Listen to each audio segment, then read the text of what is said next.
Hello everyone, welcome back to the channel. So don't be too emotional के नवे episode की शुरुआत में हम देखते हैं कि बिग जेन के साथ इंटीमेसी शेयर करने के बाद लिटिल जेन उसकी गोद में लेटा हुआ था। लेकिन तभी उसे देखते हुए वो कहने लगता है कि मैं बहुत ही खुश हूँ क्योंकि तुम मेरी ज़िंदगी में वापस आ चुके हो।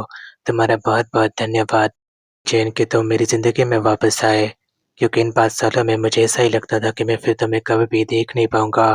लेकिन तभी बिग जेन भी उसके बालों को सहराते हुए कहने लगता है कि थैंक यू, क्योंकि मैं जानता हूँ कि मेरे जैसे बंदों को हैंडल करना आसान नहीं होता। लेकिन तुमने कभी भी हिम्मत नहीं हारी और तुमने मेरा हमेशा साथ दिया। लेकिन तभी वो उसकी बनाई हुई लिटिल जेन की मूर्ति को देखते हुए कहने लगता है कि इसे मैं पूरा करना चाहता था, लेकिन उससे पहले ही तुमने देख लिया। जिसके बाद वो फिर से उसके बालों को सहराते हुए उसे बताने लगता है कि कैसे ये जगह उसने उसकी की वजह से बनाई थी, कि जब भी वो उसकी यादों के बारे में सोचता वो यहाँ पर रहता और उसकी जो अकेलापन है वो इसी कमरे के कारण चला जाता, क्योंकि यहाँ पर उसकी बहुत सारी यादें रखी हुई है। लेकिन तभी बिग जेन का हाथ पकड़ते हुए लिटिल जेन भी उससे कहने लगता है कि अब तुम कभी भी अकेले नहीं रहोगे, क्योंकि तुम्हारा असली जिंदा जेन यहाँ पर है तुम्हारे साथ। लेकिन तभी अचानक से उसके मुँह से बात सुनने के बाद बिग जेन भी खड़ा हो जाता है और लिटिल जेन भी उससे कहने लगता है कि ये तुम क्या कर रहे हो। और आगे बिग जेन भी उस मूर्ति के पीछे रखा हुआ उसका लॉकेट उसे पहना देता है फिर से, जो कि वो की निशानी थी बिग जेन के दिल के और उसकी ज़िंदगी के दरवाज़ा को खोलने की। जिसके बाद बिग जेन भी उसे कहने लगता है कि अब ये लॉकेट मैं तुम्हें उतारने नहीं दूँगा। जिसके बाद वो दोनों एक दूसरे को देखते हुए बिग जेन भी लिटिल जेन को फिर से किस करता है। जिसके बाद आगे लिटिल जेन उसके छोटे भाई जेमी के बारे में उससे पूछने लगता है कि वह घर कब आने वाला है। और बिग जेन भी उसे बताने लगता है कि अभी राम ने मुझे बताया कि उसके कुछ डेज़ कल होंगे जिसके बाद वो घर आ सकता है। जिसके बाद लिटिल जेन उसके डैड के बारे में उससे पूछने लगता है और बिग जेन भी उसके बालों को सहराते हुए उसे बताने लगता है कि दरअसल मेरे डैड के साथ मेरा रिश्ता ऐसा ही है, तुम्हें चिंता करने की ज़रूरत नहीं है, ये तुम्हारी गलती नहीं है। लेकिन तभी बिग जेन इमोशनल होते हुए लिटिल जेन को बताने लगता है कि उसके डैड के लिए सब कुछ उनका इन्वेस्टमेंट ही है, उनकी फैमिली भी। लेकिन तभी लिटिल जेन उससे कहने लगता है कि लेकिन आज मैंने तुम्हारे डैड का एक और रूप देखा, जो तुम्हारे भाई जेमी के लिए बहुत ही ज़्यादा परवाह कर रहे थे।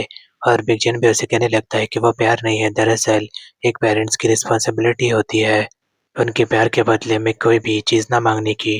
लेकिन मेरे डैड को तो ऐसा ही लगता है कि अगर जेमी को कुछ हो गया तो उनकी सारी मेहनत और पैसा बर्बाद हो जाएगा जो उन्होंने उसके ऊपर स्पेंड किया।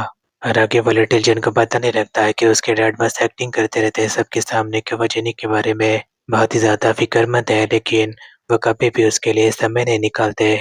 जिसके बाद आगे बिग जेन उसे बताने लगता है कि कैसे जेमी की माँ उसे छोड़कर चली गई और कभी भी वापस नहीं आई। और लिटिल जेन को भी याद आने लगता है कि जब वो जेमी के करीब बैठा था अस्पताल में, तब भी वो दिन में यही बड़बड़ा रहा था कि मुझे छोड़कर मत जाओ, जिससे मेरी माँ चली गई। जिसके बाद आगे वो इमोशनल होते हुए लिटिल जेन को कहने लगता है कि मैं मेरे भाई जेमी का ख्याल रखना चाहता हूँ, उसे एक पेरेंट की तरह बड़ा करना चाहता हूँ और मैं नहीं चाहता कि वो बड़ा होकर मेरे डैड जैसा बने, बिल्कुल भी नहीं। लेकिन तभी उसे इमोशनल होते हुए देखने के बाद लिटिल जेन भी उसे कम्फर्ट करते हुए कहने लगता है कि अभी जेन, मैं तुमसे प्रॉमिस करता हूँ कि मैं तुम्हारे भाई जेमी का मेरे पूरी बेस्ट एबिलिटी के साथ ख्याल रखूँगा और आज से तुम अकेले नहीं हो।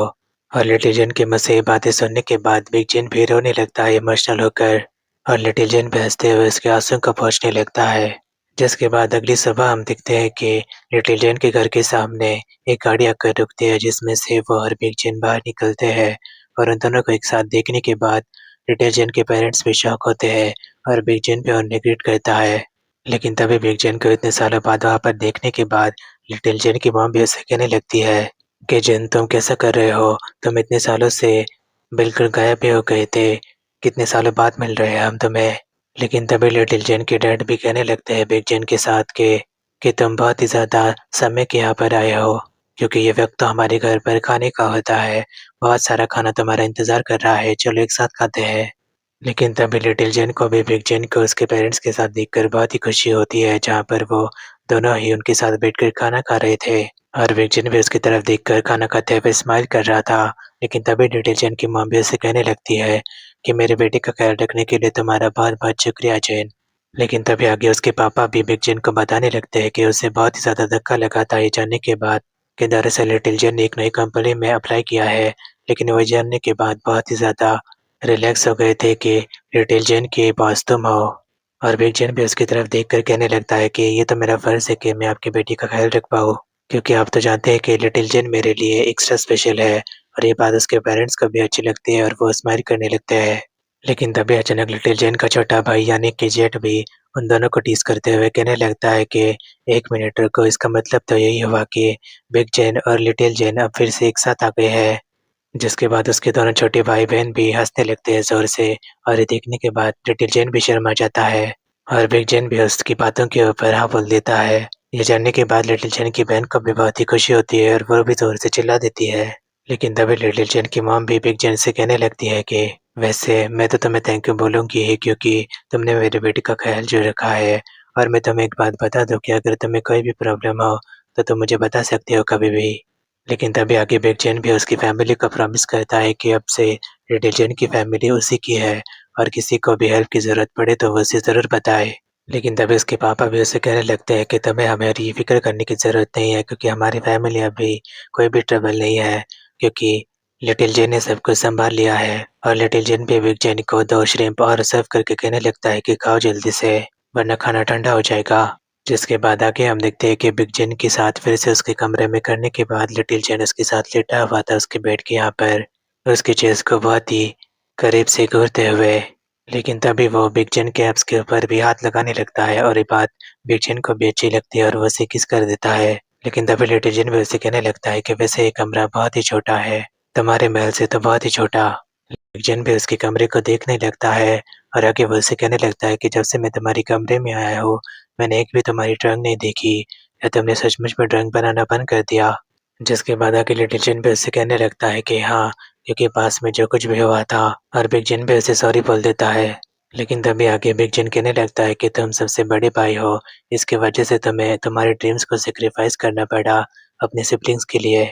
लेकिन तभी लिटिल जेन भी उसे कहने लगता है कि ऐसी बात नहीं है, दरअसल मैंने ही एक निर्णय लिया था कि मैं मेरी फैमिली को बुरी तरीके से सपोर्ट करूँगा, क्योंकि अगर मेरे घर वाले खुश होंगे तो ही मैं खुश रहूँगा। लेकिन तभी लिटिल जेन भी उससे कहने लगता है कि तुम मेरे ड्रीम के बारे में बातचीत कर रहे हो, लेकिन तुम्हारे ड्रीम्स का क्या? मैं हमेशा तुम्हारे साथ ही रहूँगा, जो कुछ भी तुम डिसीजन लोगे उसमें। और ये बात भी बिग जेन को अच्छी लगती है, जिसके बाद वो लिटिल जेन को फिर से किस कर देता है। जिसके बाद आगे हम देखते हैं कि बिग जेन के बहुत ही पैलेस जैसे दिखने वाले बंगले में बैठकर लिटिल जेन उन दोनों की तस्वीर बना रहा था, यानी कि ड्राइंग, जैसे कि वो पहले बनाया करता था। लेकिन तभी अचानक से उसके पीछे से बिग जेन आकर कहने लगता है कि क्या तुम मेरी ड्राइंग बना रहे हो? लेकिन तभी उसके आईपैड को छुपाते हुए लिटिल जेन भी उसके साथ मस्ती करने लगता है कि नहीं, मैं नहीं दिखाऊंगा तुम्हें। लेकिन तभी अचानक से लिटिल जेन के ऊपर बिग जेन गिर जाता है सोफे में, जिसके बाद वो उसके आईपैड को साइड में रखकर उसके साथ इंटीमेट होने लगता है। और लिटिल जेन भी उसे कहने लगता है कि तुम क्या कर रहे हो बिग जेन, को हमें देख लेगा ऐसे। लेकिन तभी जब वो उसके नेक के यहाँ पर बहुत ही पैशनेटली किस कर रहा था, वहाँ पर उसका छोटा भाई जेमी आ जाता है कहते हुए कि जेबी। लेकिन तभी उन दोनों को वैसे करीब देखने के बाद जेमी भी वहाँ से भाग जाता है और लिटिल जेन भी चिल्लाने लगता है कि जेमी रुको। लेकिन तभी आगे लिटिल जेन भी उसकी तरफ देखने लगता है, ये कहते हुए कि अब हम क्या करेंगे। लेकिन तभी बिग जेन भी अपनी आंखें बड़ी करके उसे देखने लगता है घूरते हुए। इसके बाद आगे हम देखते हैं कि वो तीनों ही लंच कर रहे थे, लेकिन तभी बिग जेन का छोटा भाई जेमी भी उन दोनों को ही घूरते हुए हंस रहा था खाना खाते हुए चुपके से। लेकिन तभी बिग जेन भी लिटिल जेन को इशारा करके उसे बताने को बोलता है और लिटिल जेन भी उसे कहने लगता है कि देखो जेमी, मैं तुम्हें कुछ बताना चाहता हूँ। लेकिन तभी उसके बताने से पहले ही जेमी उसे कहने लगता है कि मुझे पता है तुम क्या कहने वाले हो। दरअसल जेपी और लिटिल जेन तुम डेट कर रहे हो, है ना? लेकिन तभी जेमी भी उन दोनों को टीज़ करते हुए कहने लगता है कि मुझे इसके बारे में वैसे पहले से ही पता था, जिस तरीके से तुम दोनों एक-दूसरे को छुप कर देखा करते थे मेरे सामने। लेकिन तभी जेमी उसे कहने लगता है लिटिल जेन को कि बस मुझे नहीं पता इसके बारे में, बल्कि सारे नौकरों को और आंटी मे को भी पता है। जिसके बाद लिटिल जेन भी शर्माने लगता है और अचानक से जेमी भी उठते हुए कहने लगता है कि बिग जेन, मैं तुम्हें अलाउ नहीं करूँगा कि तुम मेरे लिटिल जेन को मुझसे छीनो। जिसके बाद वो दोनों के साथ मस्ती करने लगता है और सारे नौकरों को भी बिग जेन को इतना खुश देखने के बाद अच्छा लग रहा था, जहाँ पर वो बहुत ही खुश लग रहा था लिटिल जेन और उसके छोटे भाई जेमी के साथ। और अगले दिन हम देखते हैं कि लिटिल जेन जब ऑफिस में काम कर रहा था, तभी उसे उसके छोटे भाई जेड का कॉल आ जाता है। लेकिन तभी आगे वो चिल्ला देता है कि जेन, क्या तुम मुझसे सच बात कर रहे हो? और सभी लोग भी ऑफिस के उसे देखने लगते हैं।